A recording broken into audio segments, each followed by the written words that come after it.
Season 2 of The Masked Singer is officially halfway through. 5 contestants walked onto this week's stage and 4 walked away, leaving us with only 8 of our original 16 contestants. Here's our recap of all the masquerading madness and our best guesses for who each of Episode 7's Masked Singers could be. And while I did have a change up in my guesses this week, at least they're better than Ken's, who's honestly getting desperate at this point.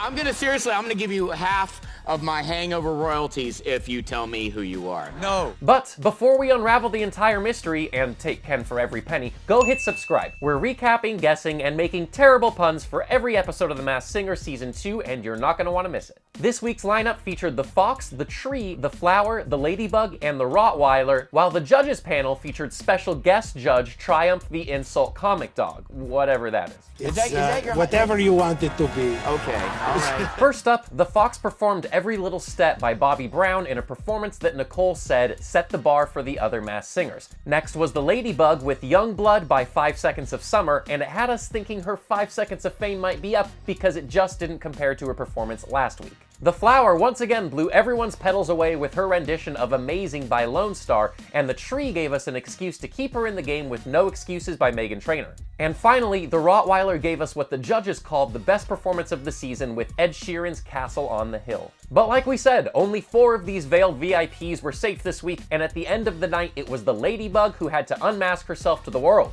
Honestly, I'm not bugged about it because I knew exactly who was under those antennas, especially after this week's clues. There were more hints about family drama, some people playing jacks, and lots of tie-dye and sparkly things, especially shoes. She then laid down a hand of cards that included an ace, which is usually counted as a 1, a 9, an 8, and a 4. Her physical clue in this episode was a golf cart that read All Access. She explained, "In my youth, I wasn't afraid to get a little mud on my tires." Well, the judges still couldn't figure it out. If you just gave me one sniff in the butt, I would know who it was.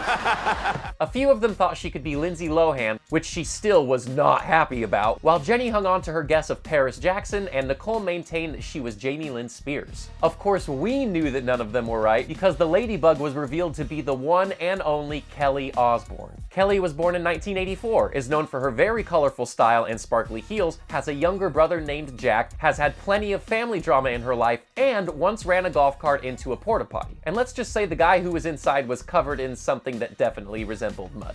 Oh, Kelly, looks like that ladybug luck wasn't strong enough to evade my guesses. Anyway, let's move on to our remaining masked celebs, most of whom totally gave themselves away this episode. The fox hinted that he's had a 30-year career, then revealed a set list that read Everybody Say Yeah, Sugar Daddy, Cabaret, and You and Me. He said he's become a household name and has won multiple awards, though he was mostly known for being part of a pack of talented fellas, not his voice. His first physical clue was a boombox saying, "As a young pup, this gift from my father helped me find my voice," and a few others. The judges thought he could be AJ McClain, Lou Dobbs, Sean Stockman, or Jamie Foxx, but we haven't been outfoxed on this one, and our guess still stands as Wayne Brady. Not only has Brady had a long 30-year career as a performer on many stages and won many awards throughout said career, but one of those stages was Broadway, where he performed some cabaret and a song called Everybody Say Yeah in the Tony Award-winning musical Kinky Boots. He has also released a song titled You and Me. Brady is also best known for goofing around with his pack of talented fellas on Whose Line Is It Anyway, where he has put all those voices he learned from that boombox to plenty of use. Next we have the flower, and we've been calling this one from the beginning, guys. This week she said, "Being on stage was always my dream, girls," and that she likes kicking off her shoes and lying in rapture in my own secret garden. She also referred to the viewers as boo-boo again, and well, that pretty much sealed the deal for us.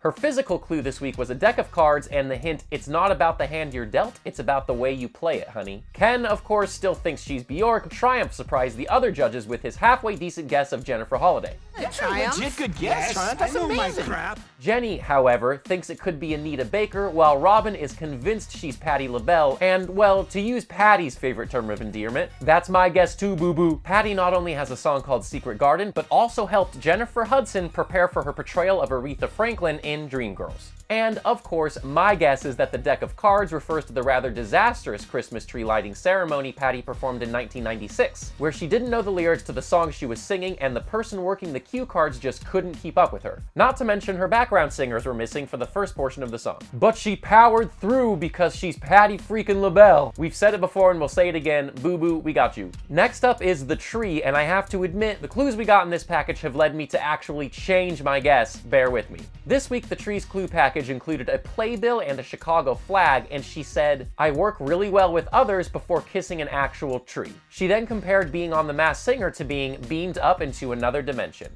Her physical clue this week was a bowl of soup, and with that, my guess officially changed. While Triumph simply said she looked like what Elton John sees right before the Ambien kicks in, other judges' guesses included Rachel Ray, Molly Shannon, Lauren Graham, and Amy Sedaris. Well, a few of them are sort of barking up the right tree, but after this week, I'm certain that under the tree is the one and only Anna Gasteyer. While the Christmas clues of past had me guessing Candace Cameron Bure, this week pointed directly to the former SNL star. She has a Christmas album, has 6 Broadway credits, and was the first to ever play Elphaba in the Chicago production of Wicked, which went on to become one of the most popular Broadway musicals of all time. Last week we got a clue that referenced Mean Girls, and Gasteyer portrayed Katie Heron's mom in the film. This week, the working well with others line probably referred to her time on SNL, where she famously starred in a skit in which Will Ferrell played her dad, playing her lover in a theater production, and this happened.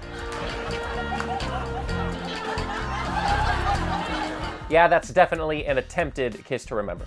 Gasteyer also starred in the TBS show People of Earth, hence the sci-fi-y reference in the clue package. And finally, the clue that gave it away, Gasteyer was the poor woman who got rejected by the iconic soup Nazi in Seinfeld. Boom! Mic drop! Soup! Except I gotta pick it back up, because how else will I tell you exactly who the Rottweiler is? This week, his clue package showed another North Carolina reference and the hint that he didn't take the conventional route to stardom while he was showing off a vacuum and a crime scene with a body outline that reads Champ. His physical clue this week was a hand-drawn picture of Triumph. Well, the judges' guesses included James Franco, Gavin DeGraw, and Darren Criss, but obviously they're in the doghouse on this one, because the Rottweiler is definitely probably Chris Daughtry. Once again, he's from North Carolina, and he rose to fame through American Idol, which some would say is an unconventional route. Before then, though, he was actually a vacuum salesman, not to mention he appeared on an episode of CSI New York back in 2008. Oh, and Daughtry can draw. The dude is known as an insanely good artist, and not just the singing kind. So yeah, you could say I'm pretty doggone good at this. But what do you think? Let me know your best guesses in the comments, and as always, make sure to hit subscribe while you're down there. We'll be updating you on all the Masked Singer performances, clues, and reveals as the season progresses, so you're gonna want to keep it right here at Cinema Blend.